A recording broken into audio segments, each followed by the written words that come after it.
Hai, assalamualaikum warahmatullahi wabarakatuh.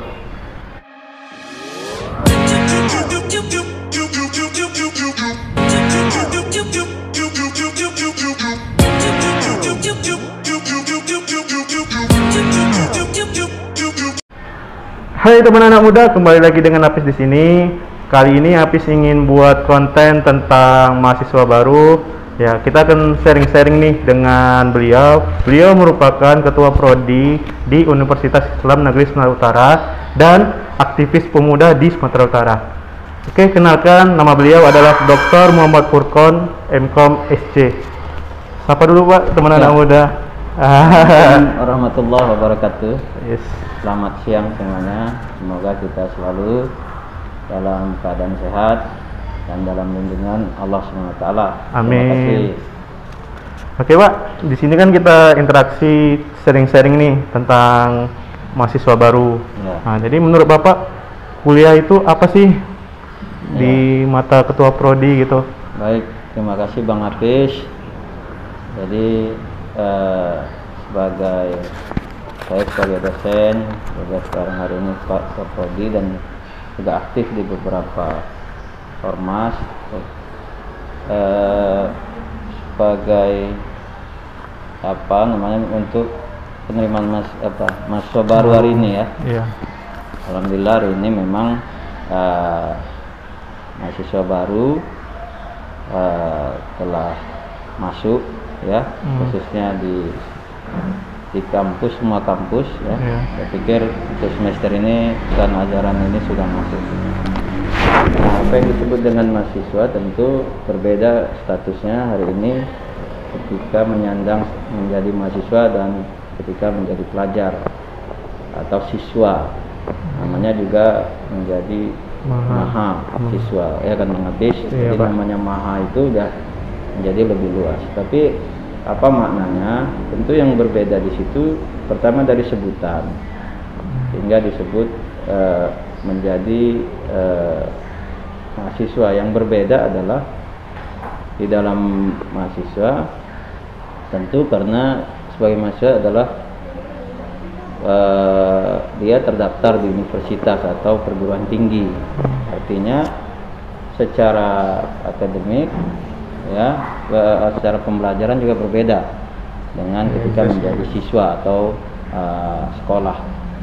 Jadi perbedaannya tentu pada sistem pembelajaran. Ada sistem kalau di universitas atau perguruan tinggi tentu menganut sistem karena SKS, sistem kredit semester, artinya berapa mata kuliah kemudian diberi SKS dan kemudian berapa banyak SKS yang harus bisa diselesaikan untuk tamat, sehingga itu berbeda dalam pola perkuliahannya ya, pembelajarannya berbeda dengan siswa. Artinya hari ini bisa saja siswa ini masuk sama tapi keluarnya tak sama, tamat tak sama, temannya beda ya Pak. Kemudian yang berbeda lagi Bang Apis tentu pada peran dan fungsi sebagai mahasiswa.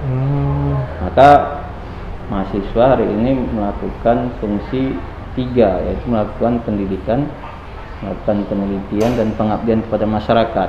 Nah, ini fungsi yang berbeda ketika menjadi siswa. Artinya mahasiswa hari ini belajar, kemudian melakukan penelitian, kemudian melakukan pengabdian. Jadi ada tanggung jawab terhadap sosial. Jadi perannya makanya ada peran moral yang harus dijalankan, peran sosial dan peran intelektual. Nah, jadi secara moral mahasiswa hari ini juga berbeda karena dia tidak lagi istilahnya terikat, maksudnya dia bisa lebih bebas, tapi kebebasan itu tentu harus mandiri dan bertanggung jawab. Itu peran moral yang harus dijaga. Jadi tanggung jawab itu harus dijaga, apapun itu dalam masalah perkuliahan, pergaulan, pemikiran, dia harus bertanggung jawab terhadap apa yang disampaikan. Kemudian peran sosialnya juga dia menjaga nama baiknya ya. Mahasiswa hari ini juga harus melihat langkah-langkah atau aktivitasnya. Yang ketiga peran intelektual, sehingga peran intelektual ini maksudnya mahasiswa ini harus punya keilmuan. Nah, ini basicnya memang ilmuwan, sehingga dia menjadi insan akademik. dosen akademik itu yang belajar terus. Jadi kalau mahasiswa tak punya intelektualitas, nah itu juga harus kita pertanyakan. Cara dia harus punya intelektualitas sehingga bisa berpikir secara rasional, analisis, bisa melakukan analisis, kemudian kritis misalnya. Nah itu semua hanya ciri-ciri yang terdapat pada mahasiswa. Jadi banyak perbedaan ketika menjadi mahasiswa. Nah inilah nanti yang akan dipelajari baik secara sistem, lingkungan, dan kemudian saya katakan tadi peran, fungsi dan sebagainya. Itu yang saya kira. Oh. Terus Pak, ada juga ini kan di kampus itu ada namanya beasiswa. Nah, bagaimana cara mahasiswa baru itu mendapatkan beasiswa yang ada di kampus? Nah, ini untuk beasiswa biasanya kalau di kampus selalu ada ya. Cuma memang harus dilihatlah waktu-waktunya ya. Misalnya kalau kita di negeri, saya pikir setiap tahun pasti ada mahasiswa. Cuma memang ada syarat ya, syarat-syarat dan waktu. Jadi modal utamanya harus mencari informasi. Ya, jadi mahasiswa ini juga makanya kita sampaikan tadi sebelumnya, mahasiswa ini harus mandiri dan harus mandiri itu tadi termasuk mencari informasi. Kalau enggak nanti informasi-informasi itu misal beasiswa tadi lewat-lewat aja gitu kan.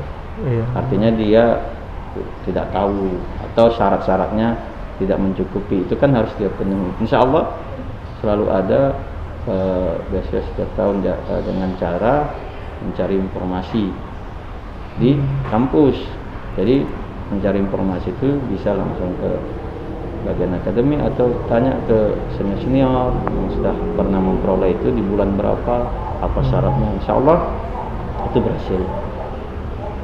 Gitu berarti dia kok mahasiswa baru ini harus mandiri dan ya cari informasi ke senior, dosen, baik prodi gitu ya Pak. Jadi ada informasi itu hanya bisa diperoleh dari orang yang sudah, maksudnya yang sudah mengalami. Misalnya makanya peran senior juga penting di kampus ya. Jadi mahasiswa harus banyak bergaul sama seniornya, selain dengan teman-teman sebayanya kan atau angkatannya, dan juga dengan dosen-dosen dalam rangka untuk mencari informasi yang komplit tentang proses pembelajaran, proses misalnya di beasiswa, proses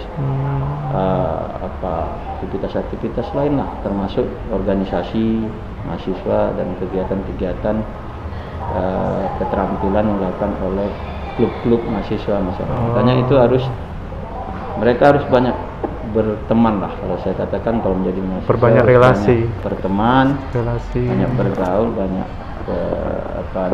berdiskusi, berjaring gitu, untuk mendapat informasi yang bisa kita peroleh. Tadi kan Bapak ada nyebut nih peran mahasiswa. Nah, apa aja peran penting untuk mahasiswa baru ini Pak? Ya, mahasiswa baru ini tentu ya akan bergabung dengan mahasiswa yang lama, dalam artian perannya juga sama. Tapi saya hanya ingin memberi catatan, memberi supaya mahasiswa ini aktif dan kreatif.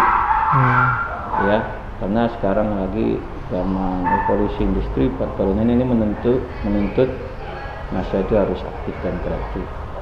Kemudian beradaptasi dengan cukup baik lah dengan keadaan lingkungan akademik, artinya dengan di perguruan tinggi. Saya hanya menyarankan ya banyak-banyak nanti belajar dengan memperoleh pengetahuan, kemudian berdiskusi, beraktivitas, itu harus diikuti selain daripada perkuliahan juga gitu. Sehingga memang inilah momen ya untuk banyak-banyak mencari ilmu. Kita menjadi seorang mahasiswa dan juga banyak-banyak beraktivitas atau berjaring untuk semakin membuat dia ketika menjadi mahasiswa itu kemudian berhasil, dan setelah tamat juga kita harapkan dia juga bisa sukses ke depan. Gitu. Itu Bang Apis yang bisa. sebagai kata penutup nih Pak, Ya. bolehlah kasih motivasi buat adik-adik untuk mahasiswa baru gitu. Ya, motivasi saya pertama, teruslah belajar. Artinya terus belajar ini karena memang kita sebagai insan akademik, manusia pembelajar itu harus terus belajar. Pembelajar ini banyak, bukan hanya belajar di dalam buku-buku saja, tapi dalam kehidupan, dalam situasi lingkungan. Nah, menjadi mahasiswa harus terus belajar dan jangan bosan gitu. Melakukan belajar ini guna kita bisa beradaptasi, kemudian kita bisa survive dalam segala situasi gitu. Karena memang banyak komponen yang bisa membuat kita sukses itu banyak, bukan hanya ilmu atau IQ saja, tapi ada EQ, emotional question, ada juga spiritual question kan gitu. Artinya untuk menjadi sukses ada intelektual, ada emosional, dan ada spiritual yang harus dibangun. Nah, pesan saya kepada mahasiswa hari ini, banyak-banyaklah belajar kepada ketiga hal itu. Ya, banyak-banyak kita menyerap semua pengetahuan itu. Yang kedua itu tadi yang saya sampaikan, selain belajar, kemudian terus belajar dan kemudian terus beraktivitas. Artinya saya minta kepada mahasiswa itu jangan diam. Mahasiswa itu harus terus bergerak dalam artian melakukan aktivitas positif, melakukan misalnya ikut di dalam organisasi, ikut di dalam klub-klub, ikut di dalam seminar, diskusi, kemudian apapun itu ya yang terkait dengan hal-hal positif. Harus tergabung, harus ikut dalam kegiatan-kegiatan yang bisa meningkatkan pengetahuan, keterampilan, dan daya juang kita gitu, motivasi kita. Motivasi itu juga harus dicari, harus diperoleh, tapi dengan cara ya ikut terlibat di dalam kegiatan-kegiatan yang positif. Kemudian yang ketiga, harus lebih cerdas lagi, lebih rasional dan kritis ya dalam menyerap misalnya informasi ya, ada kemudian situasi yang terjadi di lingkungan. Nah, itu juga mampu melakukan analisis terhadap hal seperti itu. Yang keempat ya berdoa ya, semoga tak restu orang tua dalam semua kegiatan ya. Jadi jangan menjadi mahasiswa terus, apalagi yang biasanya nggak ada orang tua di sini, dari misalnya kos atau orang tua di daerah, jadi merasa dia di sini bebas ya. Itu tidak boleh. Bebasnya itu tentu bertanggung jawab dan terus komunikasi kepada orang tua. Apapun yang dilakukan hari ini minta restu kepada orang tua.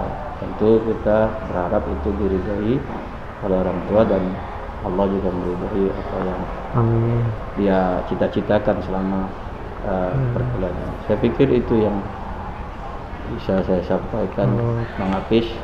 Nah, memang sebenarnya nanti juga kita akan adakan itu orientasi-orientasi, motivasi-motivasi kegiatan terhadap perkuliahan itu juga nanti lebih mendalam lagi. Ini saya pikir pengantar yang kita sampaikan pada masa untuk jadi pada akhir kalam kita sampaikan selamat datang ya, selamat datang buat mahasiswa baru, selamat tahniah menjadi mahasiswa ya, kemudian selamat memasuki tahapan yang sangat penting saya pikir menjadi mahasiswa dalam kehidupan ini. Nah, gunakan sebaik-baiknya ya, gunakan dan berhati-hati dalam menjalani semua proses ini. Itu yang bisa saya sampaikan, Hafiz. Oke, teman anak muda, cukup sekian diskusi kita hari ini, sharing kita bersama Pak Furqon. Buat teman anak muda, jangan lupa like, comment, and share, dan yang paling penting jangan lupa subscribe.